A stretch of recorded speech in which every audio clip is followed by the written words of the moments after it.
Hello दोस्तों, स्वागत है आप सबका आपके अपने YouTube चैनल वैकवार सर की क्लास में। आज के इस वीडियो में दोस्तों हम कक्षा 10वीं में अध्याय 1 प्रश्नावली 1.3 के प्रश्न 3 में तीसरे सवाल के बारे में चर्चा करेंगे दोस्तों, जो कि बहुत ही सरल और आसान है। दोस्तों मैं पिछले 2 सवाल आपके लिए बता चुका हूं जो बहुत सरल थे। आज हम तीसरे सवाल के बारे में चर्चा करेंगे, वह भी बहुत ही सरल है, आसानी से आपको याद हो जाएगा दोस्तों। तो दोस्तों देखते हैं कि वह सवाल क्या है। दोस्तों वह सवाल ये है कि 6 धन करनी 2 को एक अपरिमेय संख्या सिद्ध करना है। तो किस प्रकार से करेंगे दोस्तों अभी बताते हैं। यहाँ अपन दोस्तों जैसा हर सवाल में अपन करते हैं वैसे ही करेंगे। क्या करेंगे कि इसके विपरीत लिखेंगे दोस्तों अपन कि इसके विपरीत यह मान लेते हैं, इसके विपरीत यह मान लेते हैं। क्या मान लेते हैं? 6 धन करनी 2 अपरिमेय संख्या है। अपरिमेय नहीं दोस्तों, कौन सी? परिमेय संख्या है। परिमेय संख्या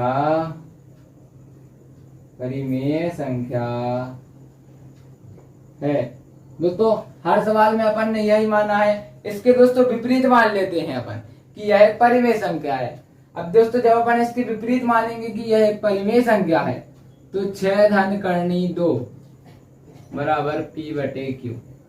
अब दोस्तों जब यह परिमेय संख्या है, अगर कौन सी दोस्तों?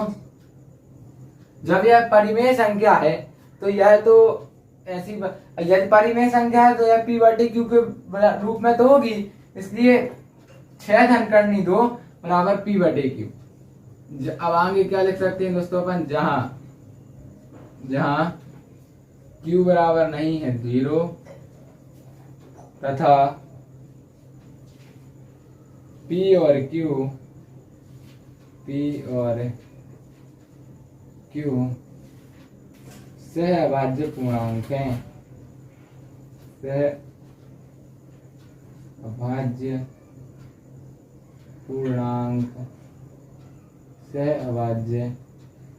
पूर्णांक हैं। अब दोस्तों यहाँ अपन ने क्या कि P और Q है दोस्तों, जो वह सहअभाज्य पूर्णांक है। सहअभाज्य पूर्णांक दोस्तों मैंने हर वीडियो में आपके लिए बताया, इस वीडियो में बता दे। सहअभाज्य पूर्णांक वह है दोस्तों जिनका अपन HCF यदि निकालते हैं तो वह 1 आता है, या जिनका दोस्तों उभयनिष्ठ गुणनखंड अपन निकालते हैं। कौन सा गुणनखंड दोस्तों? उभयनिष्ठ गुणनखंड। तो वह भी कितना आता है दोस्तों? 1। मतलब 1 ही आए, 1 ही से भाग जाना चाहिए और किसी से भाग नहीं जाना चाहिए दोस्तों। उसका यही मतलब है दोस्तों किसका? सहअभाज्य पूर्णांक से दोस्तों यही आशा है कि HCF निकालें यदि अपन उन पूर्णांकों का तो 1 आए, और यदि अपन वो क्या कहते हैं उनका उभयनिष्ठ गुणनखंड भी 1 आता है। अब दोस्तों अपन आगे क्या करेंगे, जो ये दिया गया है इसको हल करेंगे। इसको हल दोस्तों अपन सरलता से कर सकते हैं। जो यहाँ ये धन का 6 दिया गया है इसका अपन पक्षांतर करेंगे तो यह माइनस में जाएगा। तो आगे अपन लिखेंगे दोस्तों करनी 2 बराबर P/Q -6। यही इतना ही बस लिखना है दोस्तों। यहाँ तक अपन ने हल कर लिया। अब इसके बाद का कुछ भी काम नहीं दोस्तों, सब आसानी से है। जहां दोस्तों अब अपन आगे क्या लिखेंगे, जो अपन जहां P, Q और 6 पूर्णांक है। यहाँ दोस्तों P, Q और जो 6 है यह दोस्तों पूर्णांक है। जब दोस्तों P, Q और 6 पूर्णांक हैं तो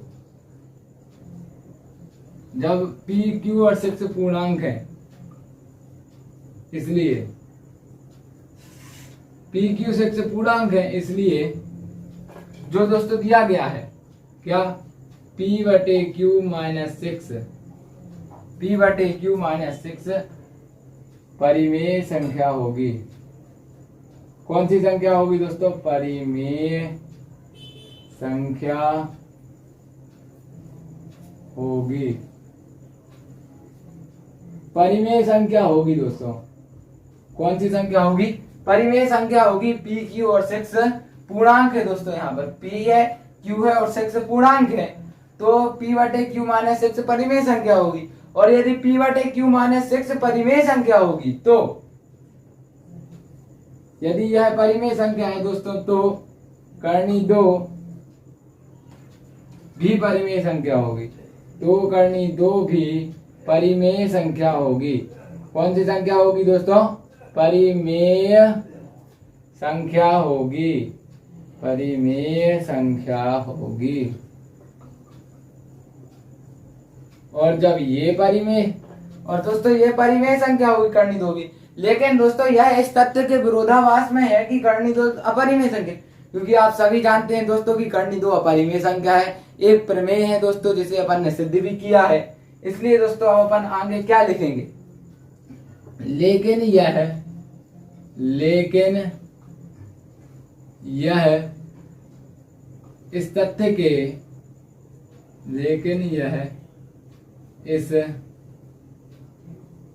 तथ्य के, लेकिन यह इस तथ्य के विरोधाभास में है, विरोधाभास, लेकिन यह इस तथ्य के विरोधाभास में है कि करनी 2 एक परिमेय संख्या है, एक अपरिमेय संख्या है, अपरिमेय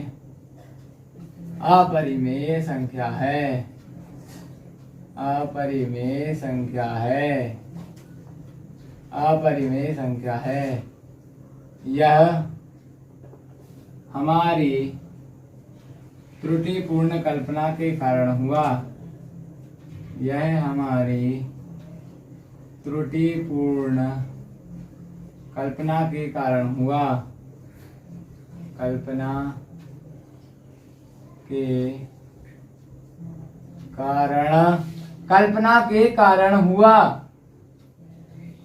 यह हमारी त्रुटिपूर्ण कल्पना के कारण हुआ। अब दोस्तों अपन क्या लिख सकते हैं? अतः इससे यह निष्कर्ष निकलता है दोस्तों कि 6 धन करनी 2 अपरिमेय संख्या है, अपरिमेय संख्या, अपरिमेय संख्या है। जो दोस्तों 6 धन करनी 2 है, वह एक अपरिमेय संख्या है दोस्तों। इस प्रकार से अपन ने 6 धन करनी 2 के लिए भी अपरिमेय संख्या सिद्ध कर लिया है दोस्तों। आप देख सकते हैं कि कितना सरल आज सवाल था दोस्तों, आसानी से आपके लिए समझ में आ गया, ज्यादा कुछ इसमें हल करना नहीं था ये। अब दोस्तों मेरे ख्याल से यह आपके लिए अच्छे से समझ में आ गया होगा। और दोस्तों आज अपन ने अपनी प्रश्नावली 1.3 को भी समाप्त कर लिया है दोस्तों। एक बार और समझा दे रहे हैं हम। इसके विपरीत अपन के लिए दोस्तों यह मान लेना है कि यह परिमेय संख्या है। जब यह एक परिमेय संख्या है तो p बटे q के रूप में तो होगी, और जहां पर दोस्तों जो q बराबर 0 नहीं है और p और q से अभाज्य पूर्णांक है।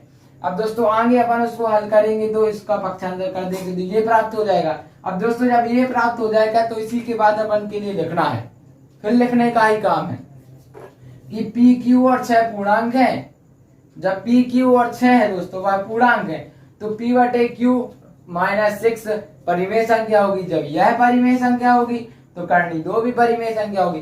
परंतु दोस्तों अपन सभी जानते हैं कि करनी 2 तो अपरिमेय संख्या है, और जब करनी 2 अपरिमेय संख्या है तो दोस्तों यह इस तथ्य के विरोधाभास में है कि जो करनी 2 है, यहाँ 5 नहीं दोस्तों 2 लिखना था, जो करनी 2 है एक अपरिमेय संख्या है।